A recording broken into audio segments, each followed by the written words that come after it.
Welcome to Shadow Empire Academy. Today you will learn about leader details, including stats, history, skill log. Also, we will talk about Manage Leader tab, where you can easily filter, search, and sort your leaders according to many different criteria. So let's go back to our leader card. At first, it may be overwhelming to see so many numbers and stats, but you should put special attention into this middle row where you can see stats of your leader. So strength, intelligence, war, charisma, will, and capability. So capability is a single Roman number from 1 to 5 that can tell you how good the leader is. So only by looking on the number you can more or less tell if this leader will be great or bad. To show you how capability affects the range of stats, we can go to the Leaders tab and try to hide the information that we don't need here and put the information that we need. So, for example, we need to show war, charisma, and intelligence. In general, we can show all stats here. So you can see that they are appearing as columns, but we don't need relation and natural relation point. So we can hide from the key info relation and natural relation point, but we want to keep capability. We are able to also sort by any of those columns. So if I clicked once in the column header, any of those columns, then the color is changed to red, which means we are sending in the ascending order. The numbers will grow.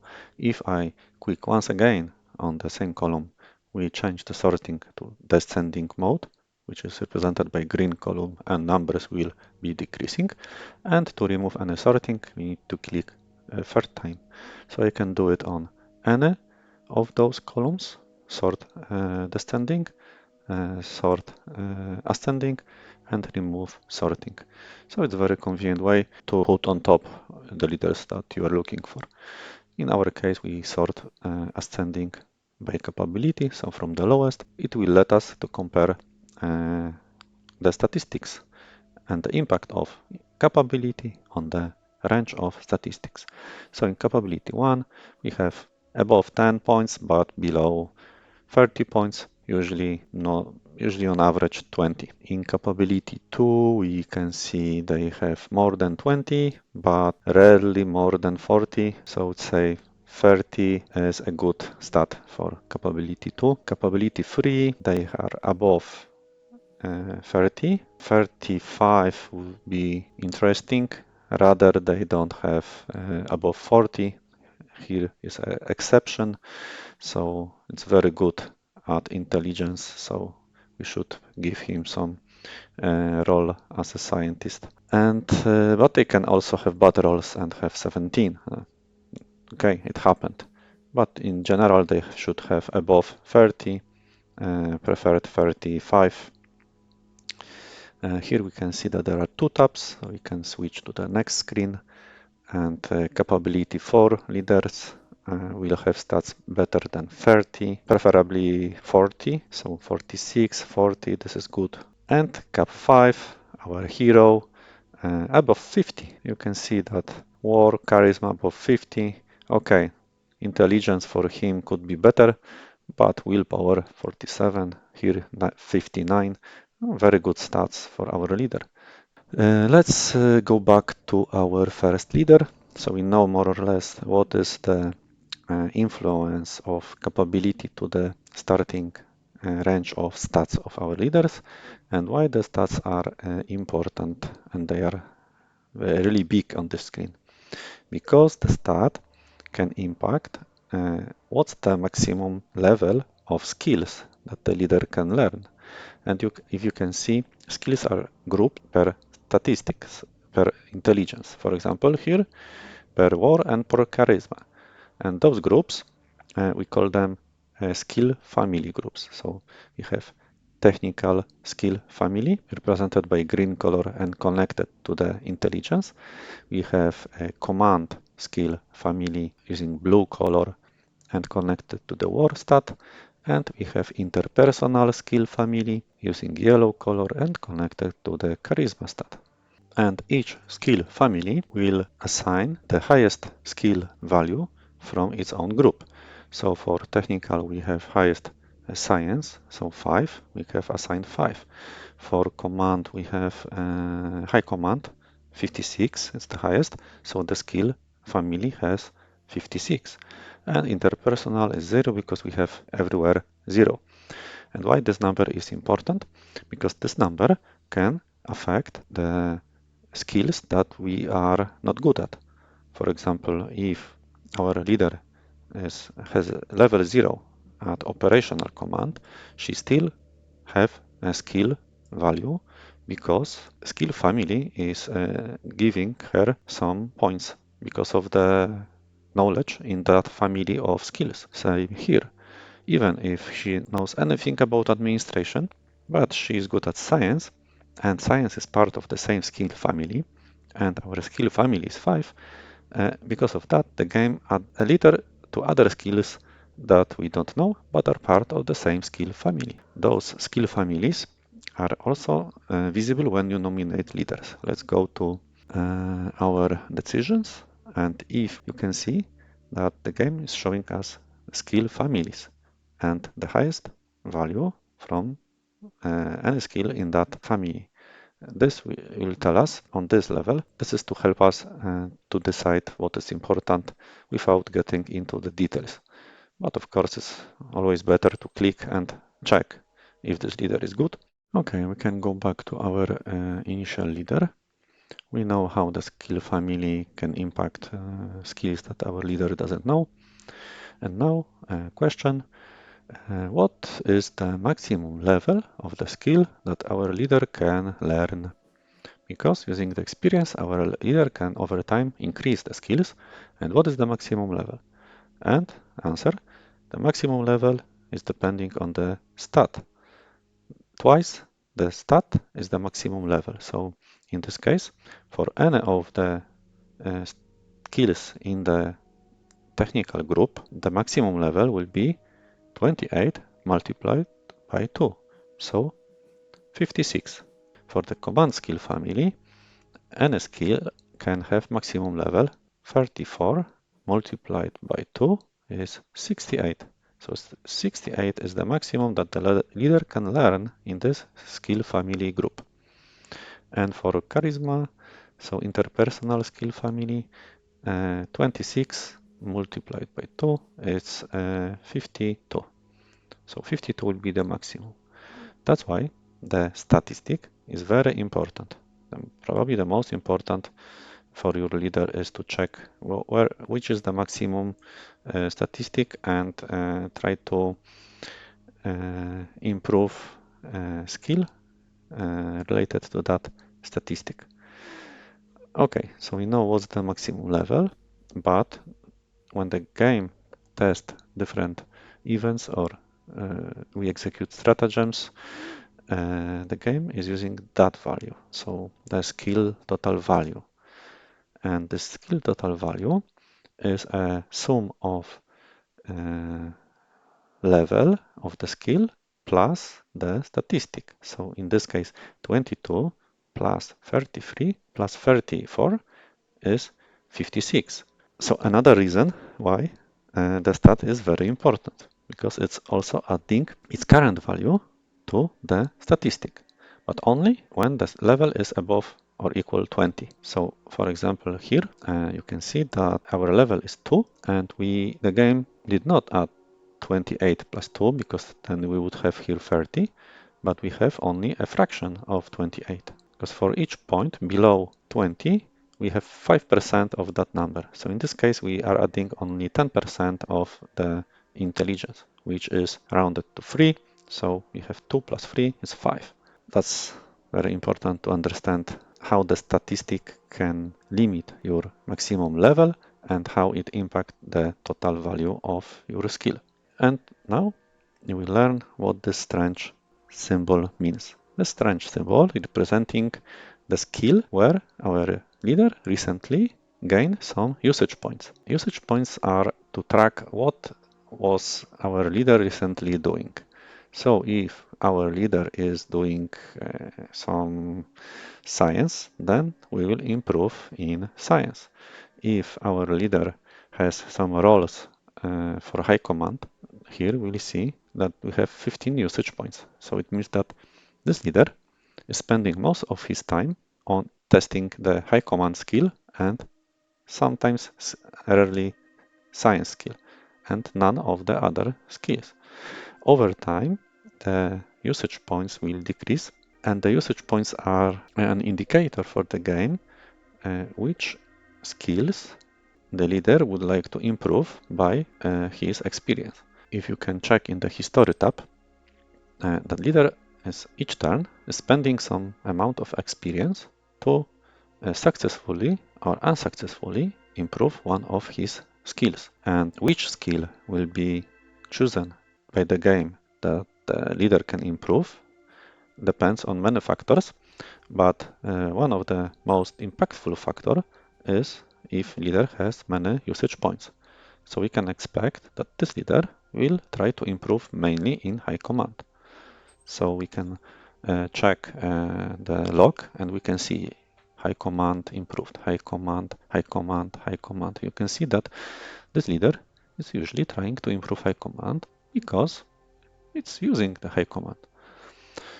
But not always. Sometimes you can see personal combat, science. Sometimes it can be random. I would say the random skill, probably because we have not bad intelligence. Also, the leader background can affect which skills the leader is choosing to learn. So here you can see that she started her career as a scout and then she specialized in a covert ops. This specialization affected her starting skill for covert ops, which is 18. So she came to as a junior, but with high covert ops. So the background of our leader also influence her starting skills, but also the skills that she will like to improve over time as part of the randomization that the game does to select which skill to improve. Because how the learning works in Shadow Empire is that each turn the leader gains some experience. This experience also depends on the capability level of the leader. So the higher capability, the more experience per turn this leader gain. Also, leader gain experience from cards that she or he is playing and events. So any skill roll will give her experience. So then the experience can be spent by leader to learn some skills. And which skills the leader will learn depend, as we said, on the background, specialization. Sometimes leaders can have more than one background. And on the stats and use points, and all together is a mix of skills that the game can choose for the leader to spend the experience and learn or fail to learn a skill. So this percentage here means that what was the opportunity for our leader to improve the skill from the current level and taking into account the current stat that the leader have. So in this case, when she started her career, she had 27% to improve in high command because she has high war score and the high command was low.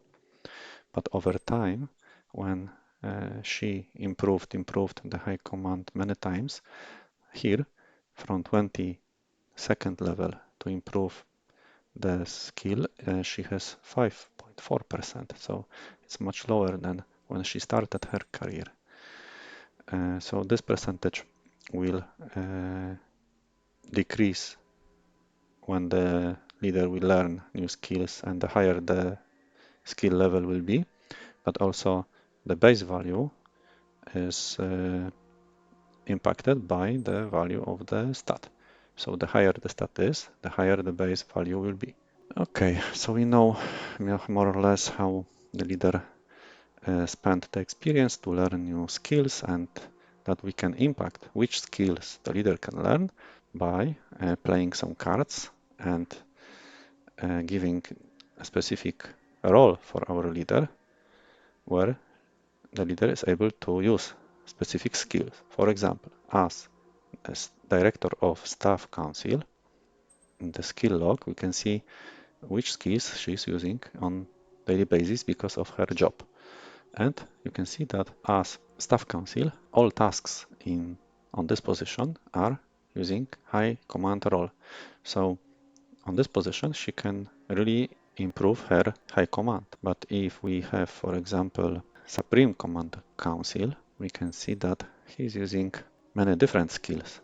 So he's using high command, administration, diplomacy, covert ops, and administration, which is the most important for this role. But then we can see that this leader has here 4 usage points in diplomacy, some usage points in covert ops, in high command, and in administration. So in the skills where the leader were doing some roles, so the skills that he was using. So this way we can somehow impact which skills the leader will learn. I forgot to mention that you can somehow control which skills here your leader can use, because if you call the leader and set priorities, and if you set here priority to 0, all skills related to this task will be not included in the skill roles of this leader. So if I confirm and play next turn, then you can see that he's learning only administration role because he is using only political power task. This way you can control which tasks you don't like and which skills you would like to avoid for your leader to learn, and which skills you prefer. Also, when we play some specific cards, like for example, in covert ops section, we have cards that allow us to send spies, and the skill used will be covert ops. So our Secret Service Council will also try to learn this skill. Even if the skill roll will be unsuccessful, this will be counted as skill usage. So this way you can try to teach your leader some specific skill by failing it. So over time you will be able to pass some difficult tests. Let's say I would like to play embassy card. Our foreign minister will roll for diplomacy skill, and for him it's easy test because he has high diplomacy skill, so he's adding 63. But if his diplomacy will be lower and he will fail this test, he will also get the usage points, and over time he will improve. Here you can also see that there's an additional bonus plus 10 to the skill value because of Medal of Merit. So our interior council gave him a medal, and because of that he has plus 10 to charisma. So there are many cards, especially played by interior council, that can give some features, but also there are cards like here where we have negative effect. We have minus 20 to the value of his charisma because of the head injury. This was the red stratagem card that gave me fate points, but I had to sacrifice his ability to speak. Let's check other. She received another trait like alcoholic. This was another red stratagem card that gave me fate points, but okay, she lost 20 intelligence. As we can see, commanders have many more skills in the gray area, which are connected to the war war statistic, but also intelligence and also strength. So those are not part of the skill family, but still can use some of the stats. And usually for operational commander, we can see some skills that are affecting our units during the fight, during combat. Okay, so go back to our initial leader. We know how the learning system and experience works, how the game compute the value of skills, why we need our stats, how they impact skills, how the capability level can give us indication how good the leader is. But what with demographics? Age of our leader is somehow also important because each 6 turns of the game is 1 year. So, 60 turns, 10 years.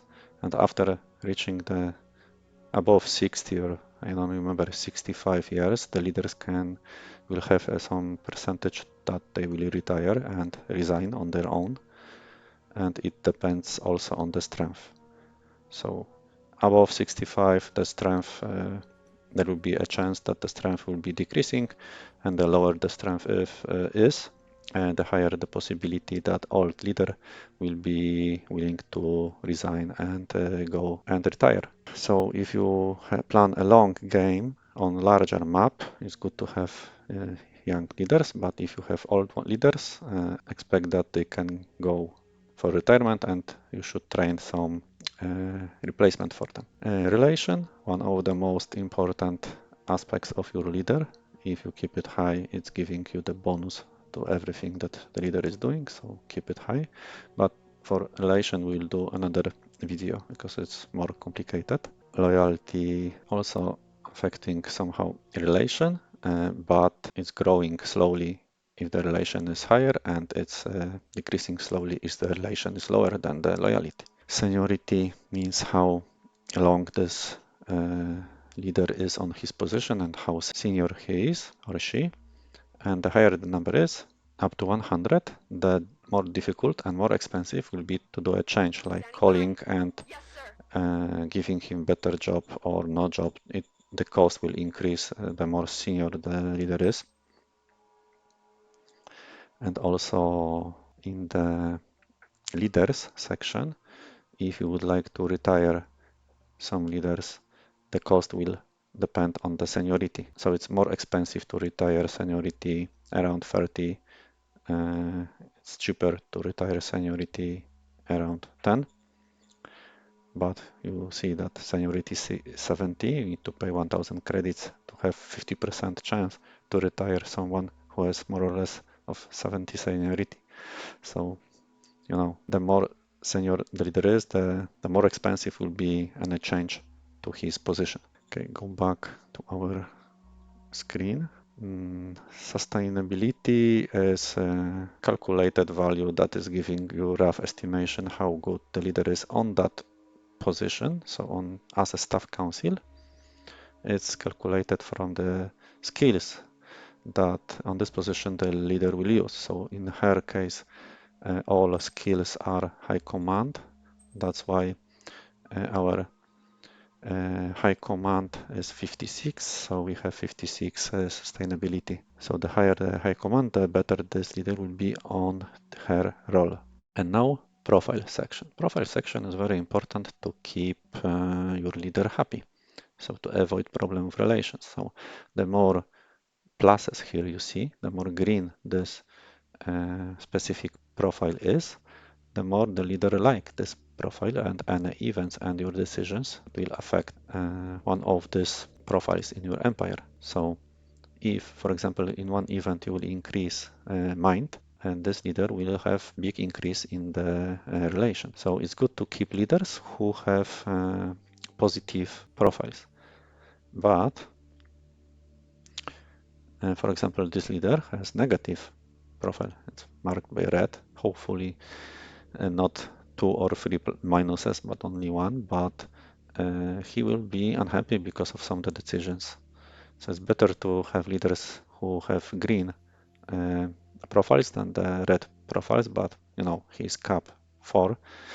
So somehow I need to watch out on this profile to not make him too angry, because you see he's already quite unhappy. And here you can see to which faction this member belongs. So he is a member of popular party. So this is the ruling party in my empire. You can check them in the reports and factions. This is popular party. They have 42% of votes, and those leaders with blue background have belong to this party. And one of leaders is a leader of a faction, and then you will see stars in his portrait. Also, the background color is same as the faction color. So you will see that my leaders have, for example, she has violet color because her party has this color, and she is leader of this party. And this guy has yellow color because she's member of merchant society. But the leader of merchant society is our staff council because she has a star here, so it's visible. The member alignment to specific faction is important if we will be talking about a relation. Okay, last topic is personality. Personality can affect multiple things. For example, corruption is a level of temptation for the leader to steal your money from the budget. So the more corrupted the leader is, the higher the chance that he will steal something. And if he or she will steal anything, here we will see what's the amount the leader has stolen. And we can also from time to time check, for example, how much we lost if we remove all these stats and we go to personality. We can see corruption and how much we lost of money. And we can see that if we sort by who stolen the most, we can see that this guy, leader of popular party, uh, stolen 840 credits and his corruption is for 63. So we need to do something with him. Can, for example, try to send our security council to get some money back, but we'll talk about it in other video about security council. Okay, this is something even the description says that you don't worry too much about it, so we should probably ignore it now. Egoism, the higher it is, the higher the chance that he will be corrupted. In this case, I had high corruption because of the event in game, which is Age of Corruption. So it's not exactly because of his egoism. And also, egoism can affect if you have many leaders with high egoism. There's a higher chance that you will have Age of Egoism in your empire. Emotional, it can impact friction with the advisor, can impact our relations, and sometimes you can play some special cards that might improve his relation, and if he's emotional, like if we send a courtesan that we hired in our zone through the event, then we will receive a special card and we can send her and improve his relation if he is emotional. The more heroic the leader is, the more loyal it be, the more coward it is, the more corrupted it can be. Also, it can impact some skills during the combat. As far as I remember, ambition can impact a relation of the leader if we give him a job of a prestige that is lower than he would expect. So the higher ambition, the more prestige job he would like to have. So he as a governor, for example, would be unhappy.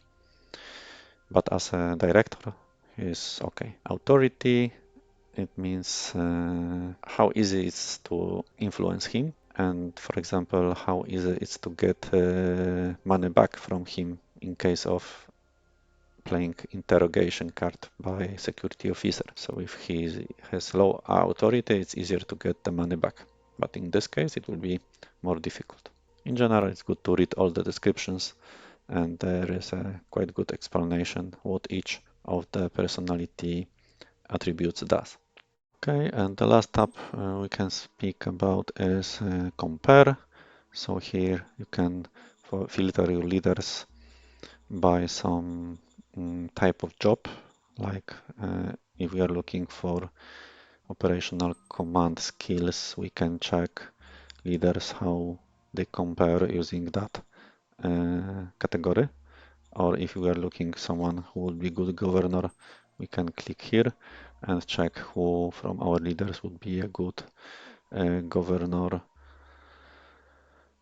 and those skills are the ones that the governor has a chance to use. And also we can compare some demographic stats, like the basic stats we can see on our leader card.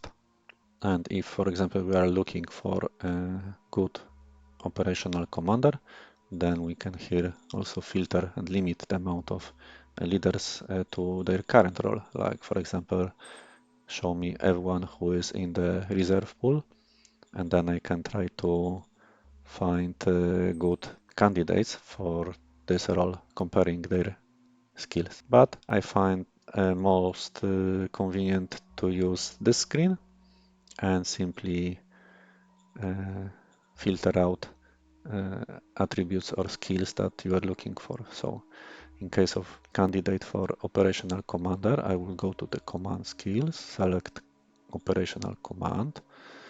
I would also select war, and sometimes you can select some additional skills like tank tactics, infantry tactics, offensive, uh, as you want. And then I can sort by, for example, the war score and check who would be the best candidate for the role. If I would like to only filter for people who don't have the job currently, I can select here reserve pool, and this way I can see only people without a job who have skills or attributes that I am interested in, and then I can here sort by, for example, who already by capability, for example. So he is capable, he has no job, so he would be good if the war score is okay. But sometimes it's better also to check other stats, because he is also good at intelligence. So maybe he could be also a good scientist. Also in this screen, when we select some leader, below we can rename the leader. Like I added here, for example, the security prefix for her name, because it's easier to me to keep the information that I would like to see her as a security officer. Why? Because, for example, she has a high war score, and if we go here, she also has those two skills that the security officer can often play to help you with other leaders.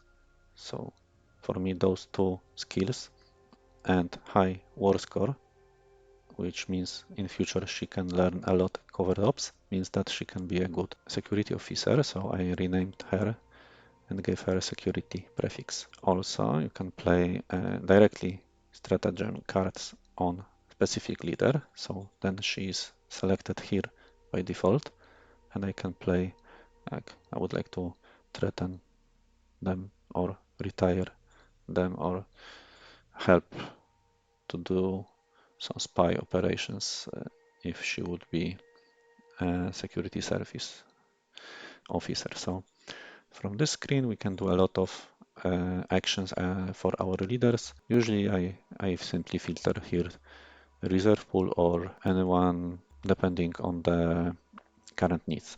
And the last topic, how to get new leaders. So if we go to the nation tab, we usually can have cards like those who let us to recruit juniors. Everyone probably know this card. It's quite cheap, give us unexperienced people, but sometimes they can have good stats and good capability level. The capability level is somehow influenced by the leading profile of your empire. So meritocracy is increasing the chance of good capability leaders, and for example, autocracy is decreasing by one. Also, when over time you can get some special profile in your for your empire that will increase additionally the leader capability by, for example, 50%, the last one here on the list. So it's very powerful. And we can also recruit senior, so he will be more experienced, he will have better initial skills, but his capability can be also one or two, but maybe four or five, we don't know. But we know that he will have better skills. Military may have better military skills, and mercenary will have higher capability and also might have probably some skills related to war. We can check, for example, but he's expensive. But if I play this card Order acknowledged. and I go to a list of my unemployed leaders, you can see that here this guy appeared, but he has only capability 2. Okay, he is good at war and has some skills in military related skill set. But in general, it's because of the capability 2, it's not something amazing for this cost. So it was not worth it. As a commander for some brigade to deal with some minor factions because of the war score. Okay, I think you could learn something about leaders, and thank you for watching.